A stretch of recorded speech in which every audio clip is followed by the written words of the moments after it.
Good morning. I'd like to take a moment to welcome the Assistant Secretary for Western Hemisphere Affairs, Brian A. Nichols, back to the New York Foreign Press Center. He leads the Bureau's 2,700 employees at 29 embassies and 23 consulates general and 14 domestic offices. He is responsible for an operational budget of $560 million and a foreign assistance budget of $2.1 billion.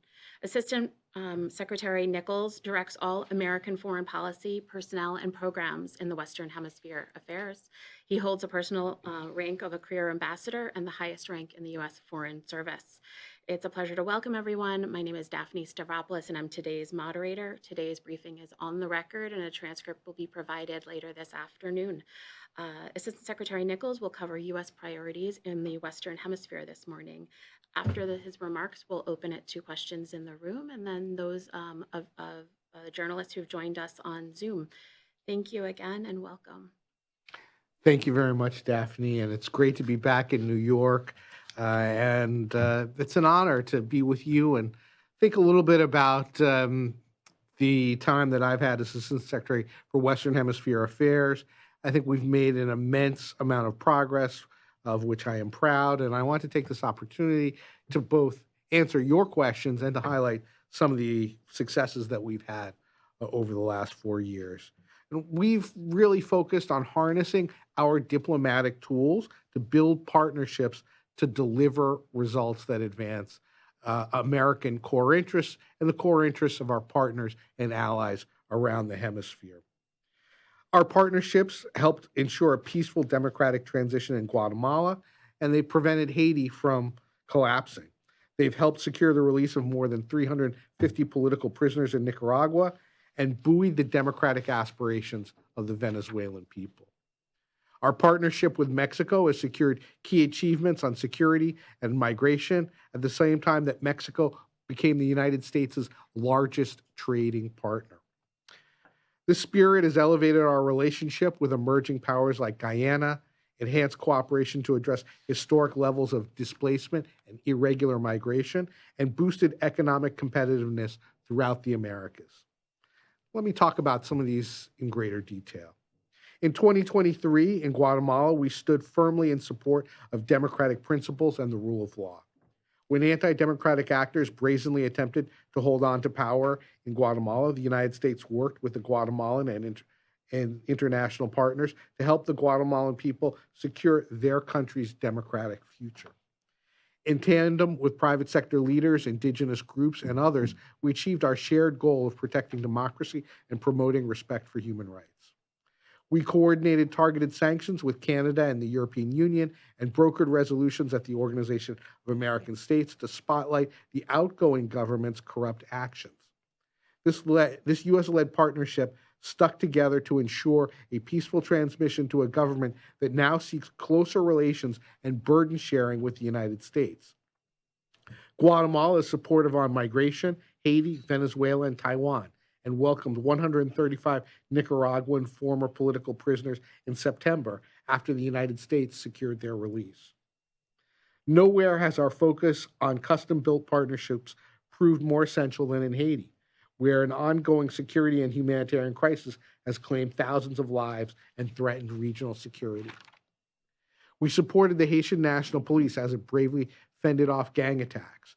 We empowered Kenya to lead a multinational security support mission in Haiti. We've leveraged multilateral meetings to spotlight the crisis and raised more than $100 million in partner country pledges and provided equipment and personnel from Kenya, Jamaica, Guatemala, and other countries. And we are working with El Salvador and the Dominican Republic to provide medical evacuation teams and the Bahamas on maritime security. While Haiti still has a very long way to go in restoring security and democratic governance, the efforts of the Haitian National Police, the Multinational Security Support Mission, our key CARICOM partners, and others have kept the country from collapse. Our commitment to the Venezuelan people has also been unwavering. We have leveraged our partnerships to create space for the Venezuelan people to express their desire for democratic change. This included our support for the opposition's efforts to induce Maduro through the Barbados Agreement to hold the July 28th election, and again after Venezuelans braved intimidation to turn out to polls and support President-elect Edmundo Gonzalez Urrutia, the United States united more than 50 countries to press the Maduro side to release full results and cease citizen repression. Faced with historic levels of displacement and irregular migration across the hemisphere, the United States moved to create the first ever regional diplomatic partnership focused on migration. Launched at the U.S.-hosted Summit of the Americas in June 2022, the Los Angeles Declaration on Migration and Protection brings together 22 countries to promote a common vision for safe, orderly, humane, regular migration. Cooperation with our Los Angeles Declaration partners enhances humane migration management, promotes integration, strengthens refugee protection, and creates lawful pathways for migrants throughout the region. The United States is the leading humanitarian donor for Venezuelan, Nicaraguan, and other refugees and vulnerable migrants across the region. Moreover, this administration's efforts to address the drivers of migration and displacement from Northern Central America reduce Southwest border encounters from that subregion by 50% over the past 3 years. Our root causes strategy has been instrumental in addressing the underlying factors driving migration and displacement from Central America. Significant U.S. investment and engagement in each of the 5 pillars of the U.S. strategy for addressing the root causes of migration in Central America: economic opportunities, good governance, insecurity, human rights, and gender-based violence, resulted in tangible economic security and democratic gains in the region. I should note that arrivals to our southwest border are at the lowest level since they've been since 2020, July 2020.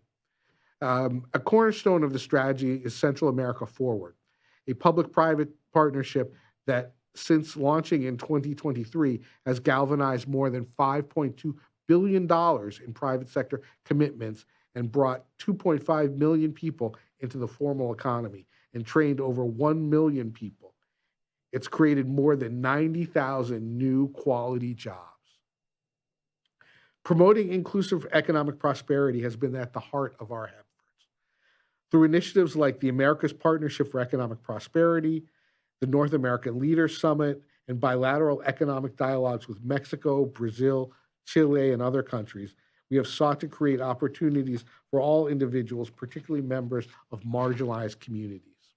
Our focus has been on fostering innovation, improving infrastructure, and enhancing trade relationships to drive sustainable growth across the region.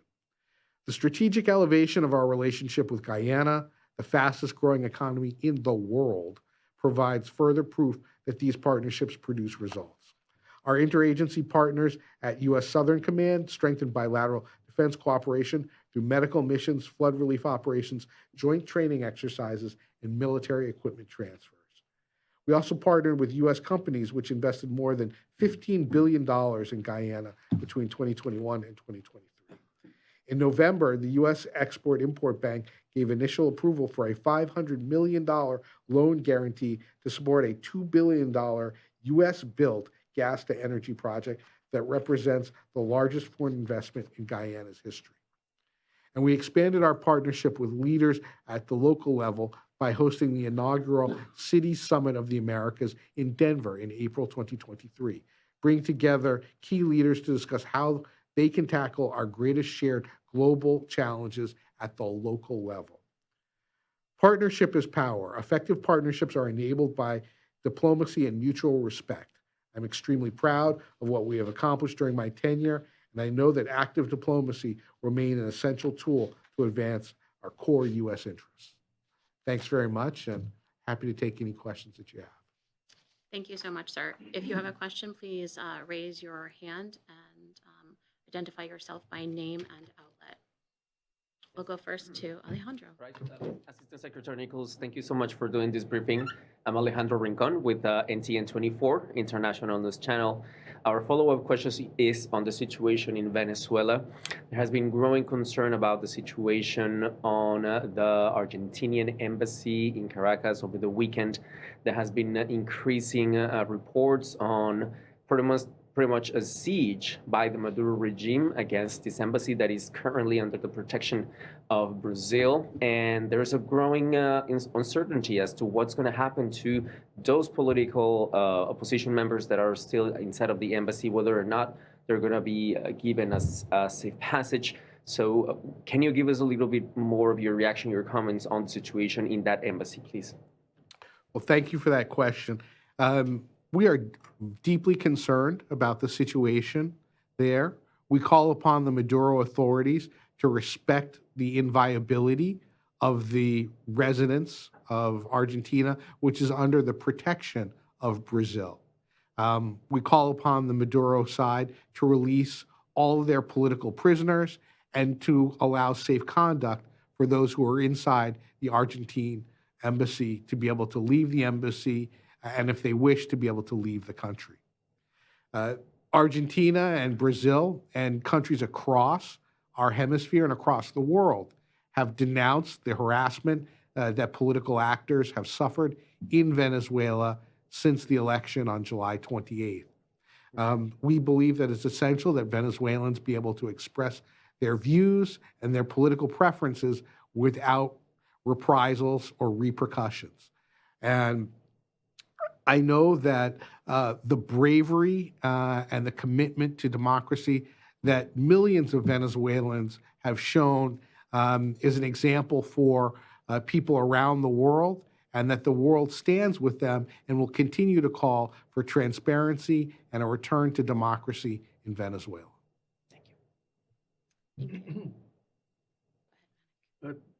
Thank you very much for your very enlightened comments. My name is Manik Mehta. I'm a syndicated journalist. We have been reading a lot about migrants waiting at the Mexican border and anxious to come into the U.S. Could you give us an update on that? And also, there's the influx that came here already. What is the government doing about them? So, well, first of all, would encourage only those persons who have a legal right to be in the United States should be attempting to enter the United States.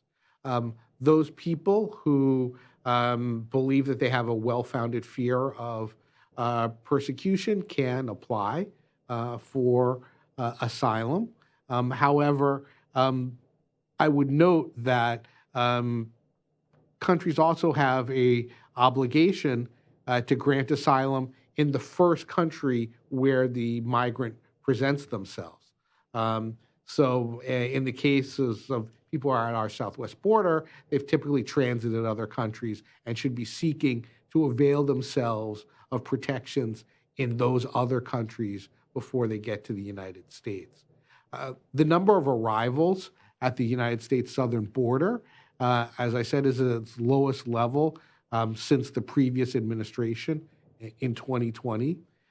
This reflects both our cooperation with partner nations around the hemisphere to provide other alternatives for migrants in different parts of the region, including options for residency and other legal pathways. But it also reflects our enhanced enforcement efforts and our aggressive use of repatriation for those who do not have a legal right to be in the United States. The Biden administration continues focused on promoting safe, orderly, humane migration, but also in enforcing our laws for those people who do not have a legal right to remain in the United States. Thank you very much. Go ahead. Hi, I'm Daisuke Nakai from the Asahi Shimbun in Japan. Thank you very much for doing this briefing today. I'd like to ask a follow-up on the question of migration. What are your thoughts on what the domestic impact of the past 4 years of influx of migrants has been? And as you mentioned, the United States does maintain the right for people to claim for asylum if they have a well-founded basis, but that does not always seem to be completely understood by the domestic population. What are your thoughts on how the system is right now? Well, this administration has prioritized, as I said, through the Los Angeles Declaration on Migration and Protection, finding ways to promote safe, orderly migration, and at the same time to dismantle those networks that would promote trafficking in persons or people smuggling. We've worked to warn charter companies and sanction them if they are participating in transport of people who they should know are intended irregular migrants. And we've shut down corridors of migration from various different parts of the world, many of them flowing through Nicaragua, but also through other places in our hemisphere. We've worked with partner nations to dismantle smuggling networks, to train migration and law enforcement personnel. We've increased the protection resources in our region so that those people who are vulnerable migrants can receive the resources and the protection that they have. We've provided a focus through international partners like the International Organization for Migration and the UN High Commissioner for Refugees on the full breadth of resources that can be deployed to support migration in an orderly, managed way. There are well over 100 million migrants on the move globally, and a significant portion of those are in the Western Hemisphere. Within our hemisphere, over the course of the last few years, a majority of those migrants have been from Venezuela, but also from places like Cuba, Nicaragua, and Haiti, all places where democracy is under extreme strain or does not exist. We've tried to focus on addressing the root causes of migration, not only through our root causes strategy in Central America, which I talked about before, but also by working to address the threats that democracy faces in other parts of our hemisphere. This issue is a crucial issue for not just American citizens, but for people around the hemisphere. It can be lost sometimes, I think, on our domestic public in the United States that this is a crucial political issue, not just in the United States, but across the hemisphere. This is a major issue in the politics in Peru, in Ecuador, in Colombia, in Chile, in Uruguay, in Argentina, in Brazil. Name a country, it is an issue. In the Bahamas, in Trinidad and Tobago, everyone is trying to manage this issue. These are global trends, and I think that this administration has managed them in a humane, creative, and lawful way. And let's remember that this administration put forward a comprehensive, bipartisan, comprehensive immigration reform law, which was not taken up by the Congress. Because of that, the legal changes to do things like provide additional resources for border enforcement or for the asylum law process to go forward were not enacted. That was a significant limitation on what we could do absent a new legal framework. Thank you. Let's go online and we can return to the room. The first question I see is Juan. Juan, could you enable your microphone as well as perhaps your video?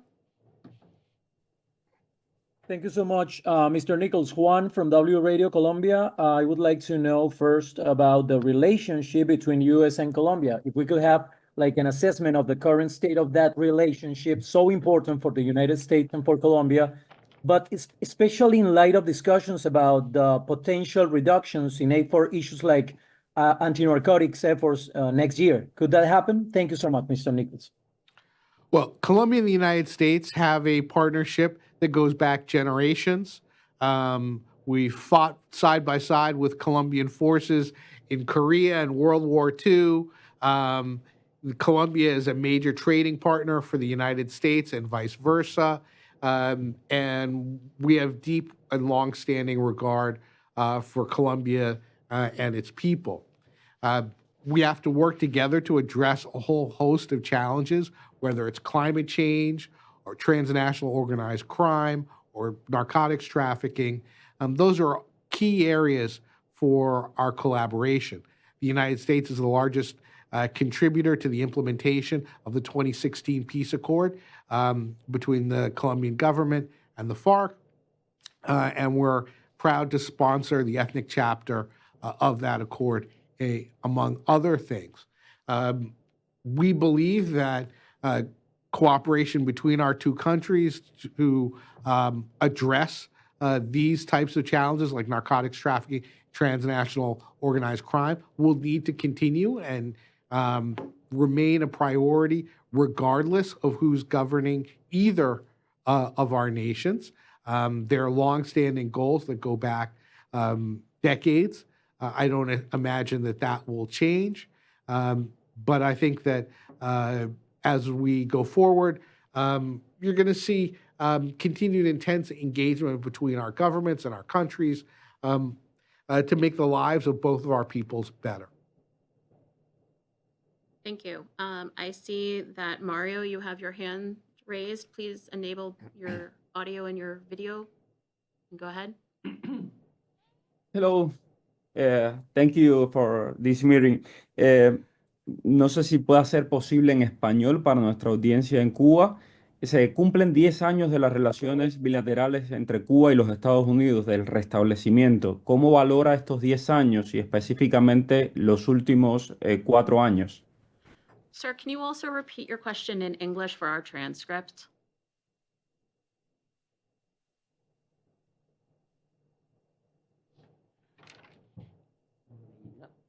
Okay, I'm sorry. Tomorrow mark 10 years since the restoration of relations between the Cuban regime and the United States. How do you evaluate this relationship and your work in the past 4 years? Yo creo que la restauración de relaciones diplomáticas bajo la administración Obama fue un paso importante para tratar de mejorar la vida de los ciudadanos cubanos y de atender los retos como la falta de democracia en la isla. Sin embargo, las reformas que hubiéramos querido ver en Cuba no se sucedieron, no pasaron. Y en 2021 vimos una ola de represión que realmente asombró al mundo, y eso fue un retraso enorme para el bienestar del pueblo cubano y también para la comunidad internacional, porque vimos una oportunidad perdida por parte del régimen cubano. Nuestro enfoque en Cuba es de promover el desarrollo del sector privado, de tratar de atender algunos de los problemas humanitarios que se enfrentan, como la falta de recursos económicos, la falta de comida, hay hambre, tal vez no hambruna, pero sí hay mucha hambre en Cuba. La mayoría de la actividad económica en Cuba que hace el sector privado es algo que apoya el bienestar de la gente común y corriente en la isla, y eso es algo que hemos tratado de apoyar a través de cambios en la reglamentación de las relaciones económicas entre los Estados Unidos y Cuba. Sin embargo, la solución para todos los problemas que enfrenta Cuba en este momento es democracia, es aumentar la libertad en Cuba. Eso va a dar más posibilidades del crecimiento económico, más posibilidades del bienestar. No se puede tratar los síntomas de la situación como apagones eléctricos sin tratar realmente la enfermedad. Y la enfermedad es la falta de democracia en Cuba. Thank you so much. Thank you. We'll go back to the room. All right. Thank you very much for doing this. I'm Bernhard Sand with Der Spiegel, the German news magazine. When you just listed the number of countries for which migration is a big issue, I couldn't help, as a former China bureau chief, to think that China is also an issue for all of these countries. If you look back on your 4 years in this administration's diplomatic posture in Latin America, how does it compare to China's diplomatic efforts in the Western Hemisphere? So that's a great question, and I'm very glad that you asked that. If you look at popular opinion throughout the hemisphere, the publics in this region admire the United States more, and in almost every case, as the top foreign country that they admire. When you ask publics in this region, should their country improve or focus on relations with the United States or a whole host of competitors, including the People's Republic of China, they say that they should focus on improving relations with the United States. When you look at the solutions that we are delivering to our partners in this region, you see that they are meeting the needs of the peoples of the region, and you see greater and greater disappointment with the offerings that the PRC has delivered in the past, which have meant increases in debt to countries in the region, poor quality projects, and right now, as we're seeing just on a global level, that according to multilateral financial institutions, right now, China is a net recipient of debt inflows to them because they're collecting more money than they're pushing out in assistance. It's the United States that's providing both trade and investment opportunities, but also development assistance to countries in a dramatic way that the PRC does not. When we look at our partner nations like Costa Rica, which has been the subject of hacking attacks over the course of the past couple of years, it's the United States that's worked with them to fend off those attacks and help strengthen their digital infrastructure.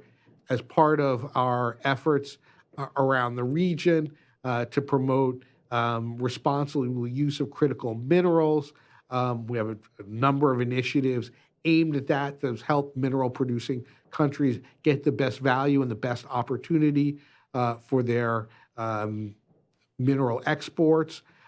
We've worked to promote high value jobs in partner nations like Brazil, for example. You look at our relationship economically with Brazil, 2/3 of the economic activity in Brazil is driven by American Chamber of Commerce companies, and the best high-paying jobs in that country are ones tied to the service sector, where the United States is the leading trading partner of Brazil. When you talk about values in our region, people recognize that the United States espouses the kinds of values that are important for them and their families. We've been leaders from the time of the COVID-19 pandemic in delivering improved health care in the region through vaccines, through training of healthcare workers, which is something that was laid out as one of our objectives in the Summit of the Americas in 2022. We've been leaders in helping people join the digital economy, and we're providing the kinds of solutions that average people want.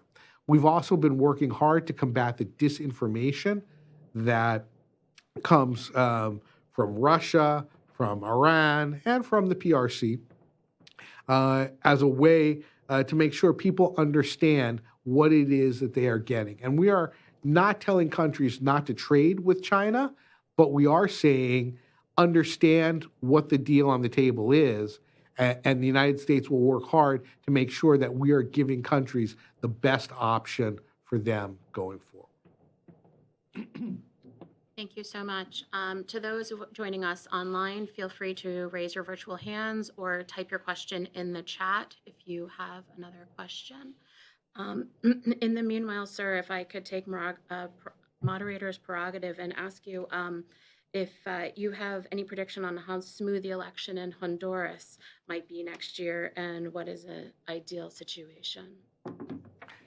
So Honduras is an important country for the United States. We've worked through our root causes strategy and initiatives like Central America Forward and the Partnership for Central America to promote economic development in Honduras. We believe that the democratic process is vital for that country. We hope to see a transparent election that reflects the will of the Honduran people. We hope that candidates who may have past ties to drug trafficking or international criminal activities will not make it to the final round of the elections there. And we note that our aspirations for Honduras are to maintain strong ties with the United States, to maintain our strong trading relationship, our security partnership, and the human connections that we have where there's a large Honduran diaspora in the United States and important American investment in Honduras. Thank you so much. Go ahead, Manik. I'm just thinking about something which crept into my mind as you were talking about the migration issues.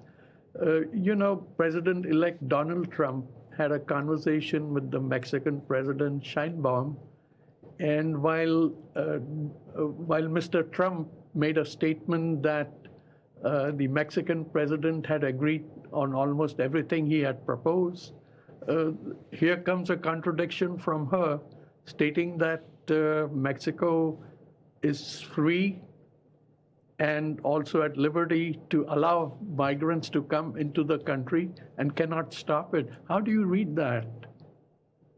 Well, I'll note that during our administration, Mexico has been an excellent partner on migration issues. The Mexican government shares information with us. They take action to address the movement of migrants through their territory. I would refer you to the excellent article in the New York Times that just appeared talking about some of the ways that Mexico does that. The Mexican government and the United States government have a long-standing partnership across a whole host of issues. And I know that people on both sides of the border deeply value that relationship. And I think that going forward, it's important for Mexican authorities to take into account our concerns, but we also need to take into account their concerns. And in that spirit of partnership, the Biden administration's been able to, as I said, reduce the level of migrants arriving at our southwest border dramatically. And we expect that with continued cooperation, that progress can continue. Thank you. Thank you. Maybe we can end with one last question. Again, moderator's prerogative. Can you talk a little bit about how the U.S. is supporting the MSS in Haiti and what results do we hope to see from it? So the United States is providing robust assistance to the multinational security support mission in Haiti. We contracted to build the base that the MSS is occupying, the life sustainment area.